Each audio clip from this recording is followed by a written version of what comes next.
जय हिंद दोस्तों, स्वागत है आपका आपके अपने YouTube चैनल में। दोस्तों, इस वीडियो में हम बात करने वाले हैं पीएम एसएसवी स्कॉलरशिप 2023 के हिस्ट्री के इंपॉर्टेंट क्वेश्चंस के बारे में। जैसा कि जितने भी क्वेश्चंस आपको स्क्रीन पर दिखेंगे वो हिस्ट्री के इंपॉर्टेंट क्वेश्चंस होंगे आज की वीडियो में। तो चलिए स्टार्ट करते हैं। यदि आप 2023 में पीएम एसएसवी का एग्जाम देने वाले हैं तो यह वीडियो आपके लिए बहुत ही इंपॉर्टेंट है। वीडियो को फुल वॉच करेंगे और जितने भी मैं क्वेश्चंस आपके लिए दूंगा आप कमेंट बॉक्स में उसका आंसर बताएंगे। कुछ क्वेश्चंस का आंसर मैं नहीं आपको बताऊंगा और आप उन क्वेश्चंस का आंसर कमेंट बॉक्स में कमेंट करके बताएंगे जरूर। ओके, तो चलिए स्टार्ट करते हैं। देखिए, पहला क्वेश्चन है कि नेपोलियन का संबंध किस देश से था।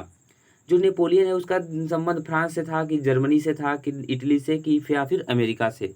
तो जो नेपोलियन है उनका संबंध फ्रांस से था क्योंकि वो 1804 में फ्रांस के राजा बने थे। ओके, नेक्स्ट क्वेश्चन है कि फ्रांस में नेपोलियन संहिता किस वर्ष में लागू हुई। नेपोलियन कब राजा बने थे? 1804 में। ये सारे के सारे ऑप्शंस गलत है क्योंकि गलती से ऑप्शन लगा दिया गया है इसमें। इसका राइट आंसर होगा 1804। ओके, मतलब कि फ्रांस में नेपोलियन संहिता कब लागू की गई? तो 1804 ईस्वी में नेपोलियन संहिता लागू की गई थी फ्रांस में। ओके, नेक्स्ट क्वेश्चन है कि फ्रांस में किस वंश की पुनर्स्थापना वियना कांग्रेस द्वारा की गई थी। यानी जो वियना संधि हुई थी, नेपोलियन जब 1815 में जब नेपोलियन की हार हुई थी तो उसके बाद एक संधि हुई थी वियना की संधि। और उस वियना की संधि के बाद किसको फिर से फ्रांस का राजा बना दिया गया? किस वंश को फिर से फ्रांस का राजा बना दिया गया? क्या वो हैप्सबर्ग था कि आलिया वंश था कि बर्बन वंश था कि जारशाही वंश? यानी कि बुर्बो वंश को फिर से पुनर्स्थापना कर दिया गया, बुर्बो वंश का यानी कि बर्बन वंश का। उसको इंग्लिश में बर्बन बोलते हैं और उस तरह बुर्बो राजवंश। ओके, नेक्स्ट क्वेश्चन है कि ऑटोमन बिस्मार्क का संबंध किस देश से था। जो ऑटोमन बिस्मार्क है उसका संबंध किस देश से था? क्या इटली से था कि जर्मनी से कि फ्रांस से? तो जो ऑटोमन बिस्मार्क हैं इनका संबंध जर्मनी से था। ओके, नेक्स्ट क्वेश्चन है कि जब फ्रांस छींकता है तो पूरे यूरोप को सर्दी जुकाम हो जाता है। यह कथन किसने कहा था? तो इस क्वेश्चन को मैं कई बार करवा चुका हूँ कि जब फ्रांस छींकता है तो पूरे यूरोप को सर्दी जुकाम हो जाता है।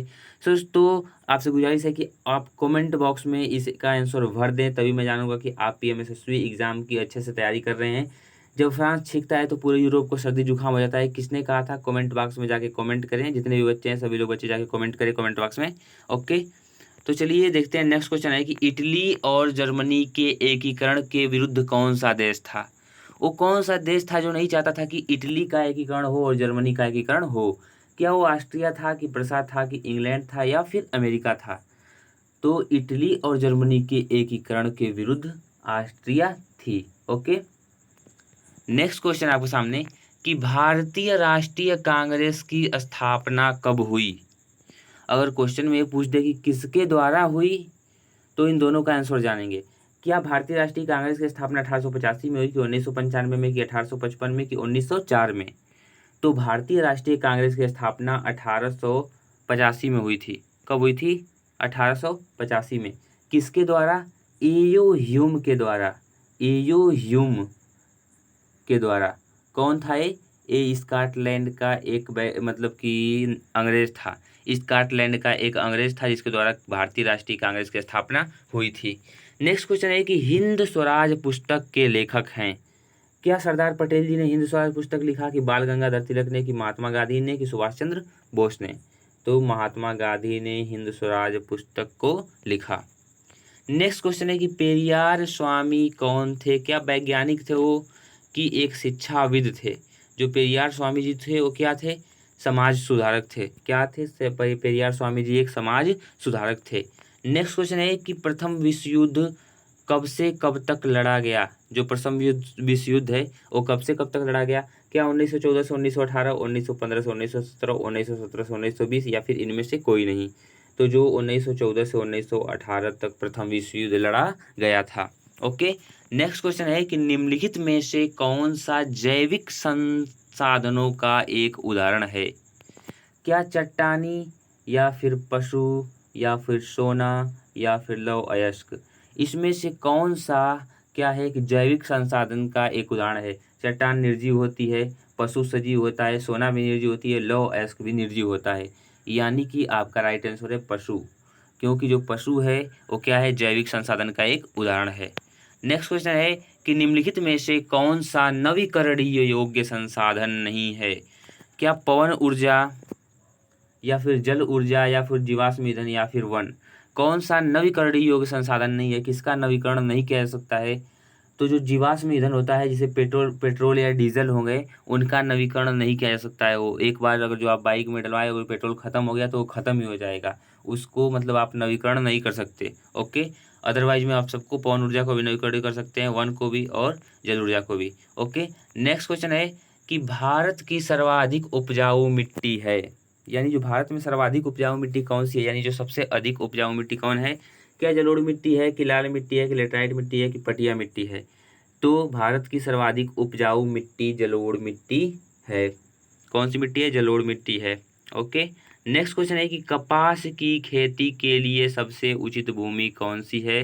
तो कपास की खेती के लिए सबसे उचित भूमि काली मिट्टी है। ओके, लाल मिट्टी नहीं है, और ना ही जलोढ़ मिट्टी है, ना ही लाल मिट्टी है। काली मिट्टी कपास की खेती के लिए सबसे उचित भूमि है। हिमालयन यव क्या है? जो हिमालयन यव होता है, या हिमालयी यव बोल सकते हैं आप उसको, वो क्या होता है? क्या वो एक प्रकार का हिरण है, कि एक प्रकार का औषधि पौधा है, कि पक्षी की एक प्रजाति है, कि इनमें से कोई नहीं?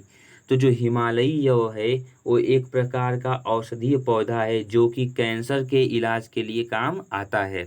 ओके, नेक्स्ट क्वेश्चन है कि भारत में वन महोत्सव का शुभारंभ कब किया गया था? ओके, जो भारत में वन महोत्सव मनाया जाता है वो कब शुरू हुआ था? क्या वो वर्ष 1950 में, कि वर्ष 1951 में, कि वर्ष 1952 में, कि वर्ष 1962 में? तो वन महोत्सव की शुरुआत वर्ष 1950 में हुई थी। नेक्स्ट क्वेश्चन है कि चिपको आंदोलन का उद्देश्य क्या था? जो चिपको आंदोलन है उसका उद्देश्य क्या? मानवाधिकार है, कि राजनीतिक अधिकार है, कि कृषि विस्तार है, या फिर वन संरक्षण है? तो चिपको आंदोलन वन को संरक्षित करने के लिए किया गया था सुंदरलाल के द्वारा। जब वनों की कटाई की जा रही थी लोगों के द्वारा, तो सुंदरलाल ने चिपको आंदोलन स्टार्ट किया था, यानी कि उन्होंने पेड़ को अपनी बाहों में पकड़ लिया था, यानी कि चिपको आंदोलन से कहा गया, चिपको मोमेंट। देखिए, नेक्स्ट क्वेश्चन है कि निम्नलिखित में से कौन सा जल सर्वाधिक खारा होता है? क्या वर्षा का जल, की अधोभौमिक जल, की समुद्री जल? ये तो सभी लोग जानते हैं कि जो समुद्र का जल है उसे नमक बनाया जाता है, यानी कि सबसे खारा कौन सा है? समुद्री जल। नेक्स्ट क्वेश्चन है कि निम्नलिखित में से किस प्रदेश में गेहूं सर्वाधिक पैदा होता है? गेहूं सर्वाधिक किस देश में पैदा होता है? तो सर्वाधिक गेहूं आपको पंजाब में पैदा होता है, कि उत्तर प्रदेश में, कि बिहार में, कि राजस्थान में? तो सर्वाधिक जो गेहूं पैदा होता है उत्तर प्रदेश में पैदा होता है। ओके, नेक्स्ट क्वेश्चन है कि कोरबा प्रसिद्ध है प्राकृतिक गैस के लिए, या फिर कोयले के लिए, या फिर सौर ऊर्जा के लिए, या फिर बॉक्साइट के लिए? तो कोरबा प्रसिद्ध है कोयले के लिए, और कोलार प्रसिद्ध है सोने के लिए, यानी कोलार का संबंध सोने से। एक वीडियो में मैंने कोलार का संबंध शायद गलत बताया था, तो इसीलिए कोलार का जो संबंध है वो सोने से है, और जो कोरबा प्रसिद्ध है कोयले के लिए है। ओके, नेक्स्ट क्वेश्चन है कि भारत का सबसे लंबा राजमार्ग है। जो भारत का सबसे लंबा राजमार्ग है, क्या वो NH44 है, कि NH1 है, कि NH32 है, कि NH8 है? तो भारत का सबसे लंबा राजमार्ग NH44 है। ओके, बेल्जियम की राजधानी का क्या नाम है? यानी जो बेल्जियम की राजधानी उसका नाम क्या है? क्या ब्रुसेल्स है, वलोनिया, बान, पेरिस? तो जो आपको ब्रुसेल्स दिख रहा है वो बेल्जियम की राजधानी है। भारत में कुल कितने संघ राज्य हैं? क्या 22 संघ राज्य हैं, कि 27 संघ राज्य हैं, या फिर 28 संघ राज्य हैं, कि 29 संघ राज्य हैं? कितने हैं? 28 संघ राज्य हैं। ओके, भारत में पंचायती राज की स्थापना कब हुई थी? इस क्वेश्चन को मैंने एक बार कम्युनिटी में भी पिक किया था। सो दोस्तों, आप इस क्वेश्चन का आंसर कमेंट करके बताएंगे कि 1950 में पंचायती राज की स्थापना हुई थी, कि 1990 में, कि 1992 में, कि 1994 में? सो दोस्तों, आप सभी लोगों से गुजारिश है कि आप लोग जाके कमेंट करें कि पंचायती राज की स्थापना कब हुई थी। आप लोग कमेंट बॉक्स को भर दें कि पंचायती राज की स्थापना इस सन में हुई थी। ओके, देखिए, नेक्स्ट क्वेश्चन है कि निम्न में से कौन सा प्राथमिक क्षेत्र के अंतर्गत आता है? क्या खनन, या फिर विनिर्माण, या फिर सूचना, या फिर बैंकिंग? देखिए, तीन चीज़ें होती हैं, तीन क्षेत्रक होते हैं, उन तीनों क्षेत्रक के बारे में थोड़ा थोड़ा जान लीजिए, क्योंकि आपके पेपर में क्षेत्रक से संबंधित सवाल आ सकते हैं।